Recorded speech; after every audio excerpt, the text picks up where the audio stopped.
Bom, estamos de volta, agora com mais uma palestra. Queria convidar agora o doutor João Antônio Corrêa, né? É médico, é urologista, é mestre em anatomia pela Universidade Federal do Rio de Janeiro, é pesquisador nas áreas de anatomia humana e urologia, membro titular da Sociedade Brasileira de Urologia, atualmente é professor universitário no curso de Medicina da Universidade Estácio de Sá, trabalha ativamente como médico urologista, é pesquisador, professor universitário nas áreas de anatomia humana e urologia, com ênfase no estudo das disfunções miccionais. Professor João Antônio, é um prazer tê-lo aqui conosco, seja muito bem-vindo, tá certo? Temos certeza que sua palestra irá realmente abrilhantar o nosso congresso, então, estamos aí, a palavra é toda sua. Obrigado, professor Manaia. Queria saudar também o professor Carlos Machado, que está com a gente aí nessa noite, e dizer que ficou faltando uma espécie de título aí nesse mini currículo que você relatou. Dizer que fui seu residente na época de 2001, quando eu fiz a residência médica em urologia. Foi o último ano, em 2001, que a gente não precisava do pré-requisito. Então, a gente fazia um ano em cirurgia geral, e aí eu, lá na HCPM, e depois 2 anos, eu cursei 3 de urologia. Então, prazer revê-lo, enfim, agradeço pelos ensinamentos. E também agradecer e, claro, parabenizar o professor Babinski. Eu acho que a gente merece aí uma ressalva à parte. Eu tive a honra de participar naquelas noites, no fim de um dia de trabalho, que a gente se reunia lá na Unirio, eu, professor Babinski, professor Diego Torres, André Saúde, professor Luiz Henrique, professor Albino, professor Fábio, entre outros alunos também, que é onde a gente começou aquele embriãozinho, né, daquilo que viria a ser essa ERG hoje, mas, sem dúvida, o mérito para a gente estar aqui hoje é todo do professor Babinski. Acho que a gente conseguiu evoluir de uma das reuniões à noite lá na Unirio para uma revista científica, a capacidade do Babinski de agregar colegas, né, que é um mérito muito grande, organizar tudo isso que a gente está vendo aqui, ainda ser médico, ortopedista, ter a família dele, professor, não é fácil. Então, Babinski, parabéns, meus reconhecimentos e minhas saudações aí a você. E, por último, agradecer aí o Paulo, Bruna e toda a galera aí que está nos bastidores, os seus alunos, que realmente foram espetaculares. Isso o que vocês estão aprendendo aqui é para a vida toda, né? Essa organização de evento, e é fundamental, né? Eu acho que a formação do profissional de saúde, ela precisa englobar também outros campos, e esse grupo aí que você reuniu está fazendo isso muito bem. Dito isso, eu vou, então, iniciar aqui a minha projeção, começar o nosso bate-papo. Obrigado, mais uma vez, pelo convite. Então, a gente hoje vai bater um papo nos próximos minutos. Vou procurar ao máximo aqui até o tempo que me foi dado. A gente vai discutir, vai bater um papo sobre os novos paradigmas e metodologias ativas no binômio ensino-aprendizagem de anatomia.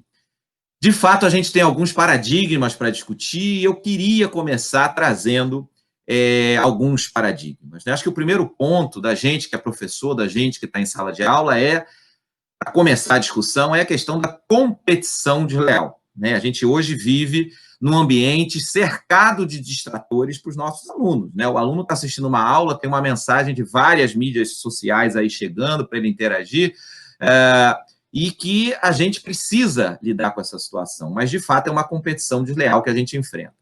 Eu acho que um outro grande paradigma, e tem a ver também com essa questão da tecnologia, é quando a gente avalia as gerações que estão presentes em sala de aula. Se a gente for analisar as descrições das gerações, a gente sabe que hoje quem tem entre 59 e 79 anos é a geração dos baby boomers, a geração do pós-Segunda Guerra Mundial, que, em relação à tecnologia, é claro que a gente não pode generalizar, mas, de uma maneira geral, eles viram uma evolução lenta da tecnologia e tendem a ser mais céticos em relação à tecnologia. A geração seguinte, que é a minha geração, a geração X, como é chamada, que tem hoje entre 39 e 59 anos, viveu uma evolução muito rápida da tecnologia e se adaptaram. A gente se adaptou à tecnologia. Acho que o telefone é um dos maiores exemplos. A gente partiu em poucos anos, né, do telefone fixo para aquele teletrim, depois nós evoluímos aí para o primeiro celular gigantesco, depois veio aquele famoso Nokia tijolão da música, né? E aí nós evoluímos hoje para os smartphones, estamos aí no iPhone 11 já, e a minha geração viu isso passar muito rápido, né? Então a gente foi se adaptando a essas tecnologias. Em seguida, a geração que tem hoje de 24 a 39 anos, que são os millennials, né, a geração Y, que cresceram com a tecnologia. E, finalmente, os nossos alunos, né, que é a geração Z, é a geração que hoje tem entre 9 e 23 anos, que já nasceram digitais. Então, isso, sem dúvida, é já, de fato, um grande paradigma, porque a gente tem hoje na sala de aula, muitas vezes, a geração Baby Boomer, a geração X, dando aula para a geração Z. Então, aí você já percebe um certo conflito que pode acontecer e que a gente precisa aprender a lidar.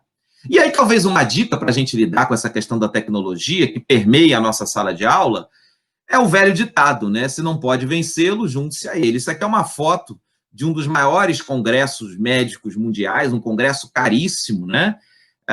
Auditório cheio, e mesmo assim, o maior especialista do mundo na sua frente falando para você, olha o comportamento da plateia, né? O cara está lá falando, uma boa parte olhando o celular. Então, não tem jeito.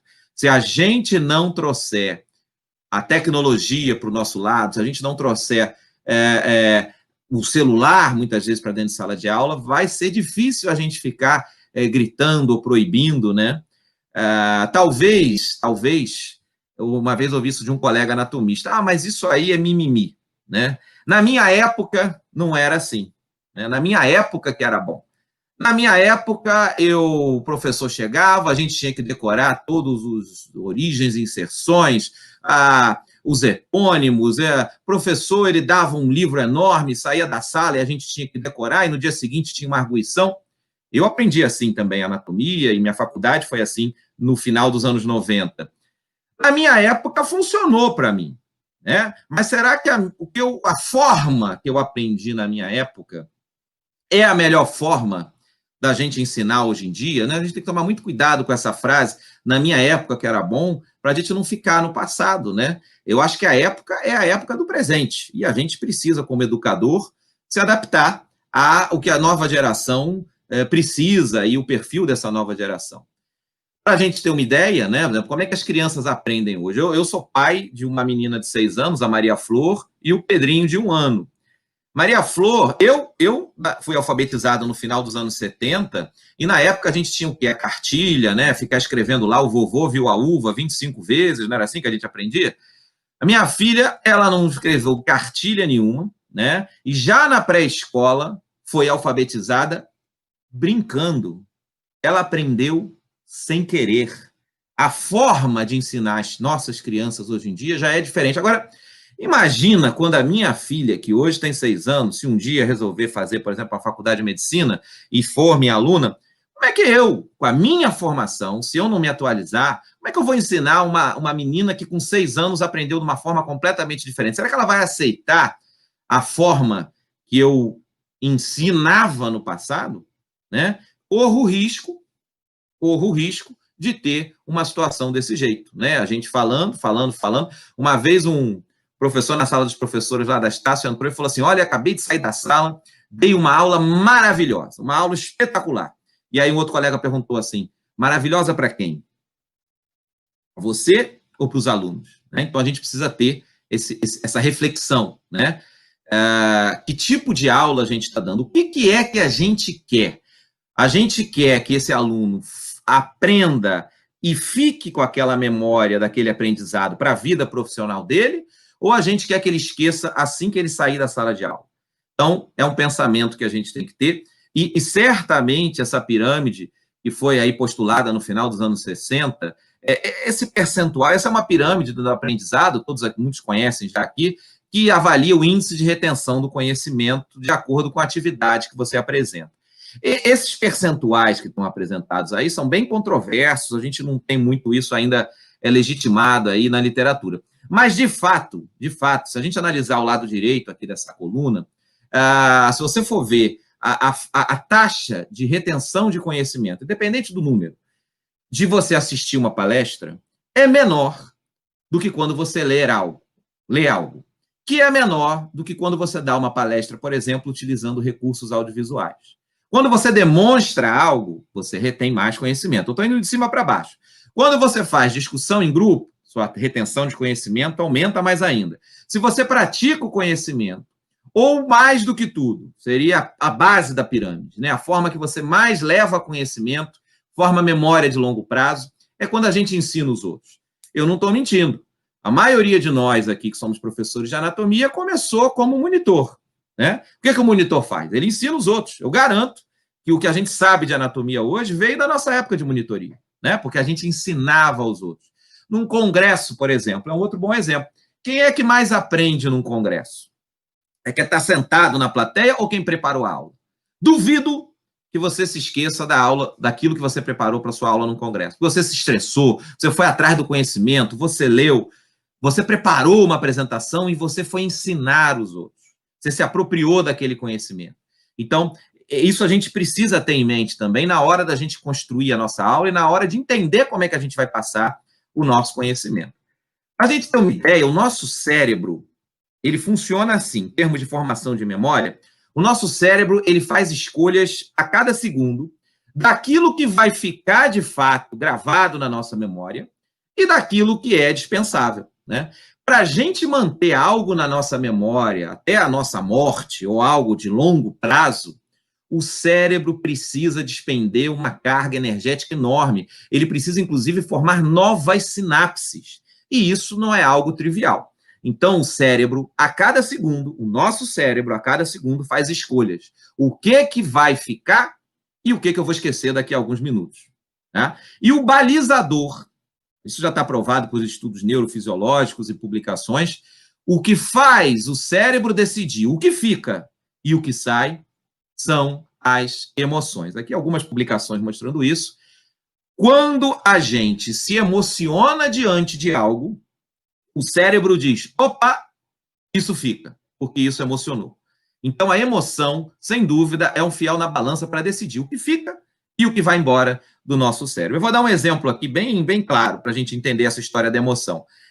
Aqui no cinema, né? Quando a gente vai no cinema, por exemplo, eu tenho certeza que se eu perguntar para qualquer um aí da nossa audiência qual o seu melhor filme, talvez você saiba me descrever a sua melhor cena daquele filme, as falas dos atores, a vestimenta daqueles atores, o que eles estavam fazendo, como é que foi o diálogo, o que acontece. Se você for ver o filme de novo, às vezes anos depois você lembra daquela cena.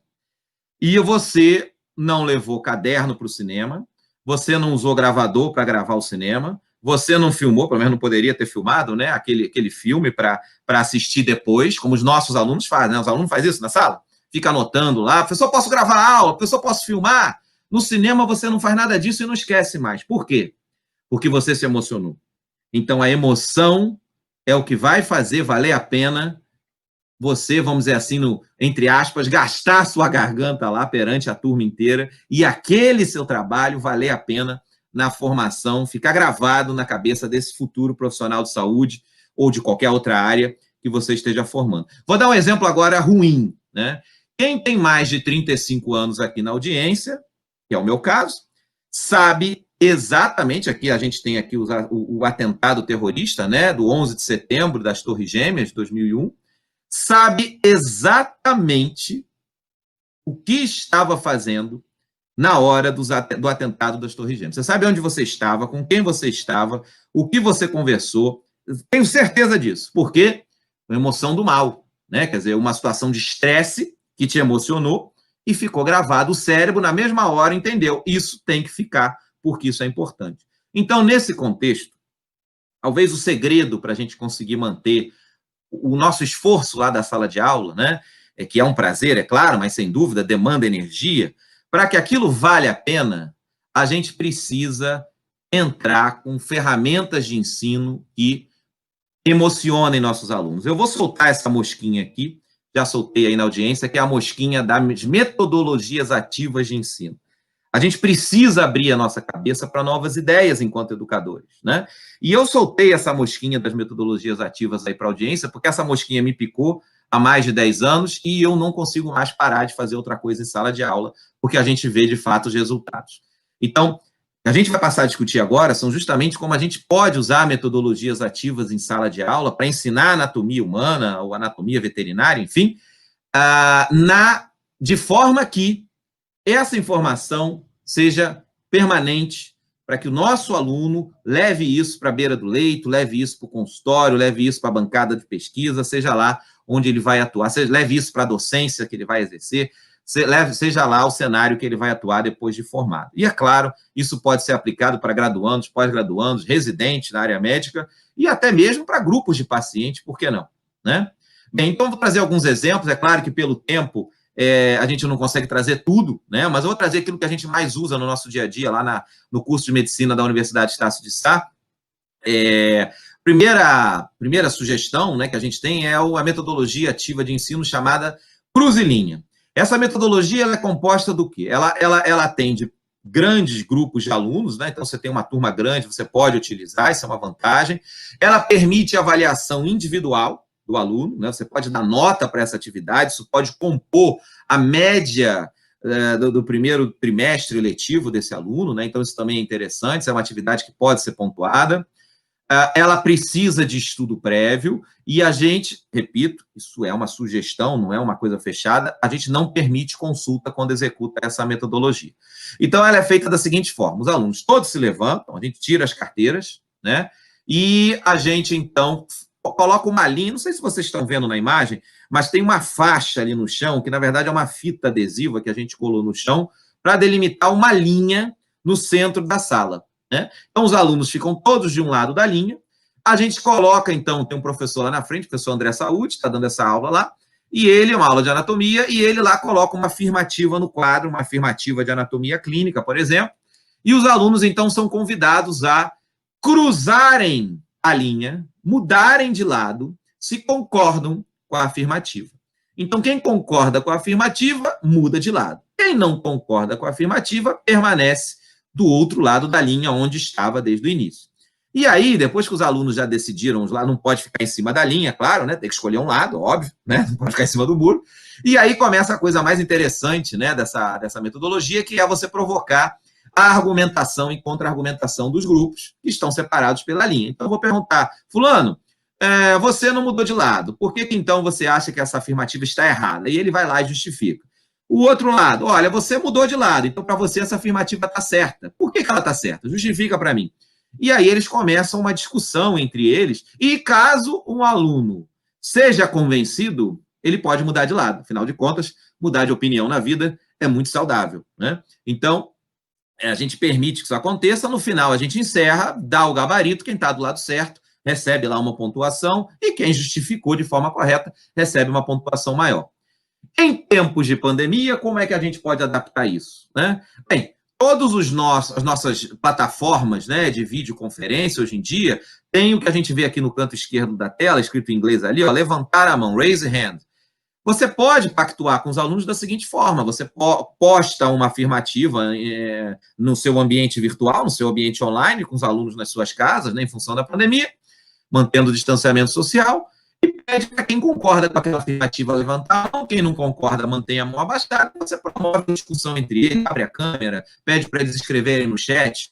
É uma forma de você desenvolver isso, mesmo em ambientes virtuais. Então, para concluir essa metodologia do Cruzilinha, a beleza da metodologia é que, após os alunos terem escolhido o lado, eu vou pedir para o professor Babinchi, como a gente não vê a tela, eu só vejo a minha apresentação, caso caia de novo, Babinchi, por favor, fica à vontade para me ligar, para eu entender, tá bom? Espero que não, mas qualquer coisa eu estou aqui no telefone. Então, como eu falava, a beleza dessa metodologia é que a gente, então, uma vez separados os grupos, né, alunos que concordam com a afirmativa e alunos que não concordam, a gente pede, então, que eles comecem uma discussão. Você, que não mudou de lado, se você não mudou de lado, você diz que essa afirmativa é falsa. Por que ela é falsa? Da mesma forma, você cruzou a linha, você que está do outro lado, por que você disse aqui que isso aqui é verdadeiro? E aí o aluno vai justificar, e eles começam, então, a discutir entre eles, e se você for convencido, né, da argumentação do outro grupo, você é autorizado a mudar de lado. Afinal, como eu falei, mudar de opinião na vida é bastante saudável, então você pode mudar de lado. Ao final da discussão, você encerra, né? E aí, claro, atribui pontos aí para quem está do lado correto e mais pontos para quem justificou de forma correta. E claro que a metodologia vai precisar um fechamento do professor, né? Isso é importante que se diga. O professor ele vai, então, fechar e explicar com poucos slides ali por que aquela afirmativa ali sobre, por exemplo, o estômago está correta. Tá? É assim que funciona. Em tempos de pandemia, né, como é que a gente pode fazer para, em tempos de pandemia, aplicar essa metodologia em ambiente remoto, né? Todas as plataformas que permitem as aulas online, né, as videoconferências, elas têm essa ferramenta aqui à esquerda do raise hand, né, de levantar a mão. Então, você pode pedir para quem concorda com a afirmativa levantar a mão, quem não concorda não levanta a mão, e você promove entre eles a discussão, pode abrir a câmera do aluno, pode pedir para eles discutirem no chat, e você, como professor, faz o fechamento. Então, isso é uma técnica que pode ser transportada para o ambiente remoto. Aqui uma outra metodologia ativa que a gente também usa em sala de aula, que é a gincana investigativa, né? Gincana investigativa, ela pode ser usada para grupos grandes, ela permite uma avaliação coletiva, então os alunos vão ser divididos em grupos, então você vai dar a nota para um grupo de alunos, ela exige, na nossa opinião, estudo prévio, e ela permite consulta ao longo da atividade. Então, aqui, um caso que a gente discute com os alunos, um mistério que eles vão ter que resolver, que é o assassinato do pâncreas. Então, eles vão ter que descobrir quem matou o pâncreas, né? Aqui é um caso que a gente sabe que vai ser um caso de pancreatite biliar, né, que a gente vai usar para discutir toda a anatomia pancreática, dos seus ductos e também as vias biliares, né? Então, para justificar, então, a pancreatite biliar, isso está no bastidor, né? Isso que eles vão ter que descobrir, tá? Então, a gente aqui, por exemplo, divide os alunos em grupos de detetives, aqui eu dividi em 3 grupos. A gente vai ter pistas para eles resolverem o mistério de quem matou o pâncreas espalhados pela sala de aula, aqui uma pista dentro de um crânio de plástico, aqui uma pista no ar-condicionado, aqui uma pista debaixo do assento de uma carteira, e para eles chegarem nessas pistas, eles recebem a pista, e para descobrirem aonde está a próxima pista, eles, em grupo, vão ter que resolver charadas, claro, anatômicas. Reparem que tem uma aluna aqui usando o celular, e é isso mesmo que a gente quer, né? Essa atividade é com consulta. O celular, ele precisa ser trazido para a sala de aula. É claro que, se esse grupo não tiver estudado antes, como essa atividade ganha mais ponto quem resolveu o mistério primeiro, se o aluno não estudou antes e ficar só procurando no celular, provavelmente ele vai perder para um outro grupo que teve o estudo prévio. Então, isso também é importante que a gente diga na metodologia. Aqui mostrando um exemplo de pista. Então, a gente tem lá no topo, olha lá, primeira pista. A arma do crime que matou o pâncreas foi uma pedra. Uma pedra mesmo, né? Um cálculo de vesícula biliar que migrou e fez o quadro de pancreatite. Então, aqui no topo, a gente tem a pista que exige um raciocínio clínico do aluno. Ele vai juntando pistas principais para resolver o mistério. Mas, para chegar na próxima pista, ele vai resolver pistas de raciocínio menor, pistas mais objetivas. Então, por exemplo, ele vai ter que responder o esfíncter de saída do estômago, o canal de saída da vesícula biliar e o epônimo, por exemplo, utilizado para denominar o ducto pancreático acessório. Aqui só uma ressalva, é claro que a gente não cobre epônimo em prova, mas em aula, um epônimo mais utilizado no dia a dia do hospital, a gente ainda menciona a título de curiosidade para ele conhecer, né? E aí ele formou, então, olha lá, onde está a próxima pista. A gente repara aqui no campo mais achurado, está escrito lá, lousa, e ele consegue, então, se dirigir para a lousa para achar a próxima pista. No final, é claro, o professor vai avaliar se os alunos responderam todas as pistas corretamente e vai, então, avaliar se o aluno sabe resolver o mistério e aí, no final de tudo, pode apresentar alguns pequenos slides, de poucos slides, para fechar aquele conteúdo, né? Então, é outro tipo de metodologia. Em tempos de pandemia, esse site, o Low Quiz, ele permite que a gente crie jogos de detetive. Então, a gente pode, igual aquele detetive, né, que a gente jogava quando era criança, ou joga até hoje, né? Quem matou? Quem matou foi o seu fulano com candelabro no escritório, né? Não tem um jogo de tabuleiro que é assim? É muito parecido. A desvantagem é que esse Low Quiz, apesar de dizer que é gratuito, ele realmente cobra informações suas para permitir que você acesse. Então, não é tão perfeito assim, mas é execuível se você quiser realizar.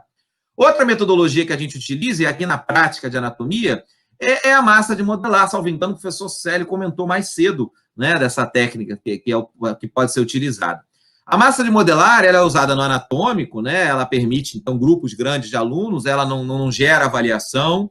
A gente exige um livro-guia, que é um atlas de anatomia, né, e permite consulta do aluno, claro, ele tem que consultar o atlas. Então, numa aula prática de anatomia, o que vai acontecer? O aluno, depois que estudou lá, por exemplo, a osteologia, aqui os alunos do primeiro período, eles são convidados com a massa de modelar a reproduzir um osso. É claro que aqui uma aluna, por exemplo, que moldou um rádio na bancada.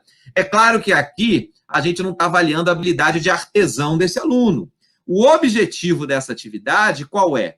É que na hora do aluno construir um osso, ele vai prestar atenção nos acidentes ósseos, facilitando, então, a memorização desses acidentes que têm correlação clínica, e a gente precisa que esse aluno aprenda para fazer procedimentos, para realizar depois a anatomia palpatória, né? A gente sabe da importância dos relevos ósseos na prática do profissional de saúde, sem dúvida.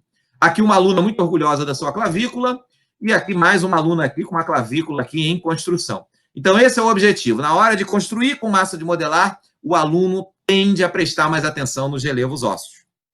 Você pode fazer isso também online. Você faz uma tarefa de casa, pede para o aluno pegar a massa de modelar do irmão mais novo e constrói lá o osso que você quer e depois apresenta isso online para o professor, ou bate uma foto, manda por e-mail, né, e você avalia, pode gerar uma discussão. Olha, o fêmur mais bonito foi de fulano, vamos ver os acidentes aqui. Enfim, é possível de você criar um ambiente lúdico e rico em aprendizado nesse momento. Aqui uma outra metodologia que a gente pode utilizar também, que é o jogo do faz sentido. Eu já estou me aproximando do final. O jogo do faz sentido, ele permite aí para grupos pequenos, né? Você vai reunir a turma em pequenos grupos. Ele permite uma avaliação coletiva ou individual, exige estudo prévio e não permite consulta. Ele funciona da seguinte forma: é muito parecido com o jogo de memória, né? Só que ao invés de você colocar ali as figuras, né, para as pessoas acharem onde estão as duas figuras iguais, você vai colocar frases. Então, por exemplo, você pode colocar ali, numa figura dessa, pata de corvo. E na outra figurinha ali virada, você coloca responsável pela inervação antral do estômago, né? Então, o aluno, ao tirar duas filipetas, igual a um jogo de memória, ele tem que dizer se faz sentido. Olha, pata de corvo é responsável pela inervação, ramo terminal do nervo vago, enfim, tem que desenvolver a atividade, a explicar como é que aquelas duas afirmativas fazem sentido. Então, os alunos aqui estão jogando, sob a supervisão do professor, né? E você pode fazer isso online também. Entra lá no site Educandi. O site Educandi é gratuito e você pode fazer uma série de jogos, jogo de forca, jogo da memória, para um ambiente virtual. E aí, mais uma vez, o jogo da memória que ele coloca aqui não é só jogo de imagem, não. Você pode escrever frases nessas filipetas e pedir para o aluno desenvolver online com vocês essa atividade. O Team-Based Learning também é uma metodologia ativa que a gente usa muito, né? Praticamente toda semana está na nossa sala de aula. É aprendizado baseado em equipes, né? A gente usa, então, para grupos grandes. A avaliação pode ser individual ou coletiva, exige um estudo prévio, permite consulta em sala de aula, mas quem estudou antes leva vantagem. Então, aqui, por exemplo, como a gente faz? Esse é o livro, né, de anatomia clínica baseada em problemas, que eu tenho a honra e a satisfação de ser um dos autores, né, da Guanabara Kugan, né, do Grupo GEM. E esse livro ele é recheado de casos clínicos reais. Aqui um caso clínico de tumor de cólon, que é usado como base para a gente discutir, claro, anatomia clínica. Esse é o objetivo do livro. É uma ferramenta de ensino para a metodologia ativa de ensino. Então, o aluno recebe o caso clínico, ele estuda antes em casa, aqui as imagens do caso clínico, né, a imagem clássica do clister opaco, a imagem de maçã mordida, né, e ele, em seguida, a gente projeta uma pergunta para esse aluno, esse grupo de alunos, eles são divididos em grupos, né, por isso que é aprendizado baseado em grupos, né, o Team-Based Learning, e a gente coloca uma questão, sempre que possível, contextualizada, né, com a prática clínica, a prática cirúrgica, visando a formação generalista.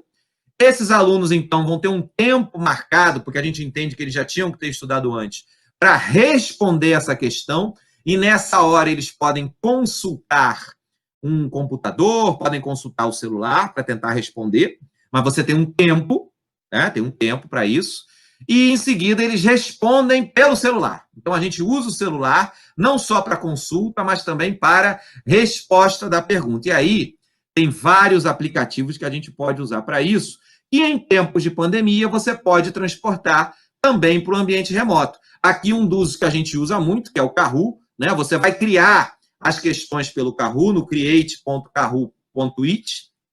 O Socrative também é outro aplicativo que a gente usa muito. Para criar a questão, você vai usar o Socrative Teacher, o aluno vai acessar o Socrative Student, né? E aqui uma imagem do Kahoot, né? Aqui uma questão, por exemplo, uma aula de fisiopatologia, onde se perguntava o principal fator da regulação da eritropoiese, numa aula usando o TBL, o Team Based Learning, e os alunos tinham tempo, então, para responder. A vantagem do Kahoot é que ele diz quem respondeu mais rápido e ranqueia o grupo que respondeu mais rápido. Então, você pode dar aí um bombom para quem ganhou, para quem respondeu mais rápido, você pode dar um ponto maior, um ponto extra para a turma, para o grupo que respondeu mais rápido. O Kahoot permite isso, mesmo em ambiente online, mesmo em tempos de pandemia. Finalmente, a última metodologia que eu trouxe aqui, a apresentação de casos clínicos, né, problematização. Nessa metodologia, a gente avalia grupos pequenos, né, na presença da sala de aula, a turma inteira, mas quem está sendo avaliado são grupos pequenos. A gente faz, então, uma avaliação individual do apresentador. Exige estudo prévio e não permite consulta. Então, nesse caso, a gente pede para o aluno, aqui ainda usando o nível de anatomia clínica baseado em problemas, responder às questões que estão sendo solicitadas do caso clínico, por exemplo, de fratura do colo do fêmur. Em seguida, esse aluno em casa vai consultar o livro-texto, vai consultar o seu Atlas para responder a questão, vai montar uma apresentação do PowerPoint baseado nas perguntas que ele teve nesse livro de anatomia clínica para apresentar para a turma. Nesse momento, ele pode consultar um monitor. Normalmente, a gente separa os monitores de anatomia para essa atividade de tutoria. O monitor auxilia a construção da apresentação dos alunos. O aluno, então, apresenta em sala de aula o PowerPoint que ele montou em cima daquela informação sobre fratura de fêmur, e aí vai discutir características ósseas, vascularização do osso, enfim. Vai fazer uma apresentação de anatomia como a gente queria. E o professor, claro, no final, além de atribuir uma nota para essa apresentação, ele vai já treinando essa habilidade, né, de apresentação oral, a habilidade da oratória, né, que na área de saúde é a base, né? O que é um médico que não sabe se comunicar com o seu paciente, o que é um enfermeiro que não sabe se comunicar, e assim por diante. Então, a habilidade de falar em público precisa ser desenvolvida, né? Não tem jeito. E o professor, claro, fecha essa atividade. Isso pode ser feito em tempo de pandemia, uma apresentação de caso, em qualquer plataforma de videoconferência. Teams, Zoom, Google Meet, StreamYard, que a gente está usando aqui, quer dizer, tudo é possível de fazer isso. Só para concluir, né, muitas às vezes perguntam, mas então, João, você está propondo da gente acabar com as aulas teóricas tradicionais. Tudo que eu fazia até aqui não teve valor nenhum. De jeito nenhum. Né? Já está mais do que provado que uma aula expositiva tradicional, quando é cheia de recursos audiovisuais, com boas imagens, com pouco texto nos slides, ela pode ser muito bem uma aula que leva à formação de memória de longo prazo. Mas, para isso, é importante a gente adotar algumas alternativas. Então, por exemplo, fazer uma aula dialogada, né? Interrompe a sua palestra a cada 10, 12 minutos, faz uma pergunta para a turma, usa uma ferramenta online para você provocar uma pergunta, pede para a turma dar um exemplo de alguma situação, enfim, faz uma sala de aula invertida, pede para o aluno trazer com estudo prévio algum conhecimento. Então, a aula teórica tradicional ela não vai morrer, mas talvez precise de alguns pequenos ajustes, né? Não tenha dúvida. E mais, a gente pode fazer um mix e deve fazer um mix. Você pode começar, por exemplo, sua aula de anatomia, uma aula teórica dialogada com a sua turma, seguida de uma metodologia, seguida de um pós-teste. Ou, na semana que vem, você começa com um pré-teste para a turma, entra com uma metodologia ativa qualquer e fecha com uma aula teórica dialogada. Então, a questão é que quando você muda cenários, você ativa o cérebro do aluno, você mantém um aluno emocionado, você desperta a atenção desse aluno. Talvez alguns na plateia estejam falando assim, não dá, João, muito bonitinho o que você está falando aí, mas eu tenho muita coisa para ensinar. Como é que eu vou ensinar todas as vias da medula espinhal, todos os giros e sulcos do cérebro? Se eu for parar para fazer metodologia, depois eu preciso de 5 tempos de aula para falar os giros e sulcos do cérebro. É impossível para mim. E aí, eu faço uma última pergunta para quem está nos assistindo, provocando uma reflexão. Cuidado com essa história de que eu tenho que dar tudo de tudo para o meu aluno, né? Eu pergunto para os colegas educadores da plateia que ensinam anatomia: que profissional de saúde você está formando? A gente está formando anatomistas ou a gente está formando médicos generalistas? A gente está formando anatomistas ou a gente está formando odontólogos, cirurgiões dentistas generalistas? Né? Então, é óbvio, quando a gente vai ensinar um graduando na área de saúde, a gente tem que entender aquilo que para a prática clínica ele vai precisar saber. Aí não tem jeito, a gente precisa ensinar. O que for o detalhe, vamos deixar para o monitor de anatomia, vamos deixar para a pós-graduação de anatomia. Sabe por quê? Porque a quantidade de informação vai ser tão grande e a utilidade depois no futuro vai ser tão pequena, talvez o que você está passando vai ser usado por um residente de cirurgia plástica, né? Por um cirurgião de cabeça e pescoço, mas não vai ser útil para o médico generalista ou para o enfermeiro generalista, né? Então, fica aqui a nossa reflexão. Será que a gente não está ensinando demais e, com isso, evitando que ele, de fato, aprenda o que ele precisa saber para o exercício profissional? Então, com essa provocação, eu encerro, agradecendo mais uma vez a oportunidade, me colocando à disposição para as perguntas e também divulgando aí o meu e-mail, se alguém quiser entrar em contato também comigo. Tá bom? Muito obrigado. Aplaudimos de pé. Não foi pelo fato de ser a última que seria a menos brilhante. É sensacional, João, sabia disso quando nós criamos a programação e você não poderia ficar de fora, justamente por essa brilhante exposição, essa expertise que você tem com metodologias ativas. Nós temos outros colegas no Brasil, mas eu escolhi você justamente por você, mal expressando, professor doutor João, como uma expertise no assunto e que, obviamente, enriqueceu muito. Eu tenho certeza que se nós estivéssemos aqui numa palestra pública com essa presencial, com esse grande número que nos assistem, estaria sendo aplaudido de pé, quase que ovacionado. Pelos professores, tenho certeza que ovacionado. E aí eu me incluo em algumas daqueles grupos de professores aí que estou mudando. Igual você nessa idade, que a gente ficou numa transição, aprendeu muita coisa rápida. Bicho, aí o cabelo foi embora, foi por isso mesmo. Tentar isso tudo. Meu amigo, muito obrigado. Professor Manaia, desculpa ter atropelado o senhor, mas eu fiquei emocionado com a apresentação. Brilhante. Obrigado. Sem problema algum, seu atropelamento é sempre bem-vindo. Um atropelamento saudável, sadio, não leva trauma e, além do mais, ser ortopedista. Se quebrar alguma coisa, isso dá junto. Nesse caso, né, eu queria agradecer novamente. O pessoal já ia mudar a tela antes da hora, mas queria agradecer, né, ao professor, realmente brilhante, né, a sua apresentação, né? Levar em conta que realmente nós não formamos especialistas, né? Eu brinco sempre com os meus alunos, né? 35 anos já falando com eles. Olha só, às vezes as pessoas perguntam: por que vocês ensinam isso, por que vocês ensinam aquilo? Eu falei: eu não sei qual especialista você vai ser. Eu não sei o que você vai escolher como especialidade. Eu não sei o que você vai escolher dentro da medicina. Eu não sei nem se você vai terminar o curso de medicina. Isso acontece frequentemente também, infelizmente. Mas nós temos que dar a base para quê? Para formar bons profissionais, bons médicos generalistas que saibam uma base boa de medicina e, sobretudo, uma coisa que me preocupa muito, né? É formar os médicos, que a grande maioria esmagadora dos médicos começa onde? Na emergência. E o médico que começa na emergência, ele vai tratar de tudo. Ele vai cuidar da unha encravada ao tumor cerebral, ele vai ter que entubar, ele vai ter que puncionar, ele vai ter que, muitas vezes, fazer procedimentos. Então, essa visão que você deu aí, realmente, é a visão que nós temos que nos preocupar.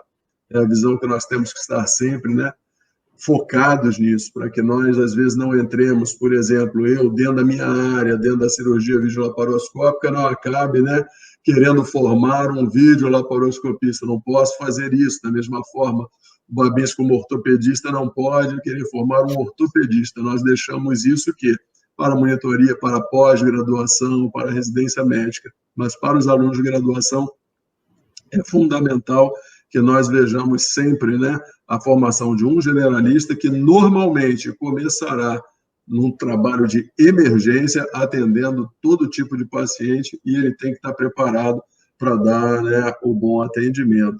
Com isso, vou passar aqui ao professor André Luiz Saúde, né, que pergunta ao professor João como tem sido a execução das metodologias ativas em meio à pandemia, como tem sido a receptividade dos alunos. Obrigado pela pergunta, um grande abraço aí para o amigo André Saúde, que está acompanhando a gente aí. Olha, André, no início realmente a gente teve dificuldade, né? Acho que teve uma dificuldade tanto de nós, professores, né? Uma realidade, a gente teve que adiantar 10 anos em 10 horas, talvez, né? A gente teve que se adaptar à iluminação ruim, ao áudio que não estava bom, como é que a gente lida aqui com essa tecnologia, aperta onde, né? Então, às vezes, caía a conexão no meio da aula, muitas vezes no início a gente teve dificuldade, mas, né, o ser humano tem uma capacidade de adaptação muito grande, né? Então, com o passar do tempo, a gente conseguiu, de fato, ampliar, e eu acho que isso não é só na nossa universidade, a gente conversa com vários outros colegas de outras universidades que estão usando, né, o meio remoto para as aulas, e de fato, houve uma excelente adaptação, a grande maioria dos alunos elogiando bastante. A gente até há pouco tempo teve uma homenagem, né? Os alunos fizeram uma vídeo-homenagem para professores aqui do 5º período de clínica médica, pelo empenho, né? E pela paciência e capacidade de adaptação que todos nós tivemos. Então, eu não vejo nesse momento agora, né? 4, 5 meses depois que a gente já está isolado, usando ferramenta remota, acho que a gente está num outro nível de maturidade. E faço coro ao que já foi dito aqui mais cedo pelo Babinski, professor Manaia também, e pelo professor Célio, né, na palestra dele também, que certamente é algo que acho que a gente não consegue voltar muito atrás. A gente agora vai voltar para um novo normal em todos os sentidos, especialmente, acho que o grande legado da pandemia é o avanço tecnológico, é a imersão digital da sociedade, né, não tem jeito. Na verdade, é uma elipse, né? Voltamos sempre num ponto diferente da nossa curva, né? Nada de redondeza, não, né? É elíptico, nosso ensinamento elíptico. Muito me honra, né? Tem em meu portfólio um médico residente que hoje se transforma num médico brilhante, né? Um profissional brilhante, sobretudo um profissional de educação, que trabalha, inclusive, na formação do meu filho na Universidade de Estácio de Sá. Realmente muito, muito me orgulha isso, né? Me enche de orgulho ver isso, né? Como o mundo dá volta, e aprendendo também muito com o meu filho, né, vendo ele trabalhando com esse tipo de metodologia, né, vendo, né, o quão diferente isso era do nosso tempo, vendo a evolução, isso é fantástico, você vê como evolui, como as coisas podem ser diferentes, e como esse novo normal acrescenta valor ao nosso tipo de atividade, certo? Então, eu parabenizo o senhor, agradeço muito a sua apresentação. Pergunto se o professor Márcio Babinski quer fazer mais alguma coisa. Apresentação brilhante, são tantos elogios aqui que não dá nem para a gente chegar e falar. Realmente a turma apaixonada. Quando caiu a live, nós ficamos aqui desesperados. Não pode acabar agora, não. Babinski, liga para lá, fala no 4G do celular, dá um jeito, pessoal. A gente corre atrás. Ele voltou. Graças a Deus, deu tudo certo. Bom, mais uma vez gostaria de agradecer a presença, né, e o prestígio que você nos dá em participar desse nosso evento. O doutor João, ele é membro também da Sociedade de Anatomia do Estado do Rio de Janeiro, né, é um dos diretores aí da nossa sociedade no quesito metodologias de ensino, né, e então, mais uma vez agradeço a presença. Como disse antes, não por ser a última, mas menos brilhante, foi sensacional, fechamos com chave de ouro, e justamente no que a gente está vivendo, né, que é essa questão da pandemia, e sobretudo, não, antes da pandemia, já esses ruídos de novas metodologias já eram necessários, como se bem apresentou no início aqui da sua palestra. Eu gostaria de ressaltar a presença aqui de alguns professores, como o Renato Matos, doutor Renato Matos, ortopedista, também estava assistindo com a gente aí, um excelente ortopedista, que o meu colega de pós-graduação há de muito tempo, conheço ele desde 2000, e várias outras pessoas. Então, mais uma vez agradecer. Nós vamos partir agora, né, Manaia, aliás, tem um livro, que o seu livro, o meu exemplar, eu doei para sorteio, eu só não sei saber. Não, a Guanabara vai te mandar outro, com certeza. Vamos falar com a Juliana. Se foi ontem, se vai hoje, mas tem um exemplar do livro aí, porque ele é sensacional. Está todo mundo disputando esse livro. Rapaz, é sensacional, Eu tenho as duas, só tem a primeira, agora a segunda edição eu doei para o nosso evento, para os alunos. Para o sorteio, né? Antes de ir para o sorteio, eu queria fazer aqui uma justiça, tá?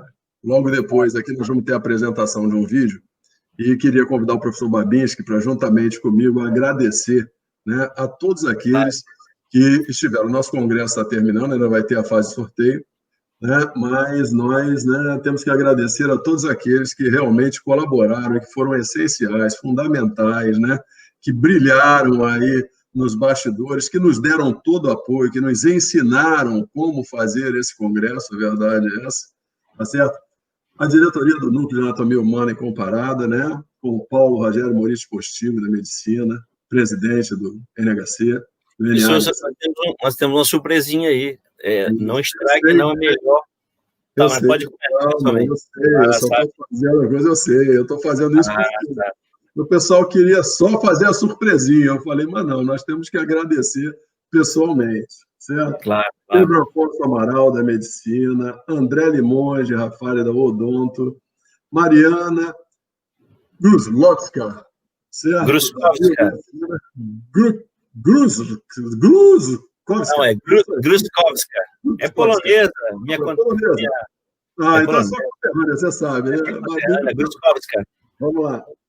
A Laila S. Freitas, da Medicina Veterinária, Emanuele B. Florentino, da Medicina, Maria Luísa Tomás Garcia, da Odonto, Rafaela C. da Silva, da Medicina Veterinária, Carla GB Palermo, né? Carla Palermo, da Medicina Veterinária, Catarina Mendes Costa, da Veterinária também, Luísa V. Arão Reis, da Medicina, Vitor Cunha Filho, da Odonto, Alexandre Tambu, da Medicina, Fernanda Meirelles Vieira, da Medicina Veterinária, Atos Valnires, da Medicina, a diretoria da Anatomia para Todos, Elza Messias, Bruna Vitor. Sem vocês, nada disso aqui seria possível. Todo esse sucesso alcançado até aqui, entendeu? Foi devido à atuação, ao trabalho incansável de vocês, ao trabalho durante as madrugadas, entendeu? Respondendo os intermináveis questionamentos e solicitações do professor Babinski, que ficou ali o tempo inteiro, né, fazendo tudo, dando todo apoio e cobrando também a solução. Então, nós realmente somos muito agradecidos a vocês, mas muito agradecidos mesmo. Eu acho que todo o corpo docente que aqui participou, todos os espectadores merecem, né, saber quem são vocês e merecem realmente, né, ter um agradecimento muito importante a toda a participação de vocês. Para vocês, o meu muito obrigado. Parabéns aqui. Tá bom? Agora vamos à surpresinha.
Maravilha, maravilha.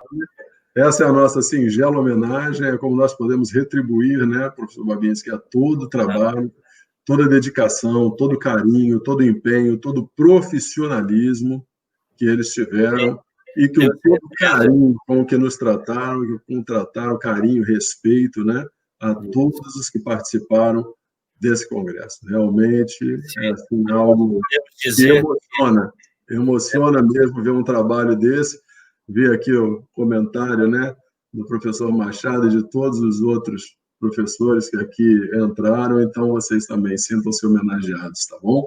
Que Deus os abençoe e que vocês continuem nesse trilho, que vocês continuem nessa reta, com esse foco, com essa direção, com essa determinação. Eu tenho a plena convicção, a certeza, não duvido em hipótese alguma, que vocês serão grandes profissionais, cada um em sua respectiva área, e com certeza estarão aqui em breve nos sucedendo, tá certo? Que Deus abençoe vocês. Muito obrigado por tudo.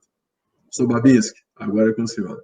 Bom, eu gostaria de agradecer, eu fico emocionado com esse momento, porque nada desse congresso teria acontecido se não fosse essa força motriz que são essas pessoas que nós apresentamos, dessas pessoas, né? Os alunos, sempre são os alunos que fazem, na monitoria, é o elo com o monitor, com nossos alunos, entre o professor e o aluno. Aqui no evento, nada aconteceria se não tivesse esse elo também, que é do aluno, né? Então, de diversas áreas. Vocês perceberam que nós temos alunos, então, no núcleo de anatomia humana e comparada, que são da medicina, biomedicina, medicina veterinária, odontologia, todas as áreas, né? Então, a SAERJ também, ela tem essa ideia, né, esse objetivo de congregar as profissões, né? Sejam alunos, sejam profissionais, e sempre com o objetivo de contribuir, de dividir, de participar, de aprender, de trocar informação, e o objetivo, quer dizer, nesse primeiro evento, foi mostrado, né, que a nossa cara é essa, a nossa cara é de congregar e trazer, então, muito estudo, muito evento, né? Então, aqueles que são sócios ou não são sócios, membros, né, membro acadêmico, membro titular, ou que não seja, se quiser participar, entre no nosso site, participe, se envolva, e a gente quer sempre uma anatomia melhor. E sobre várias óticas, né? Então, nós vamos explicar melhor em outros eventos que teremos à frente.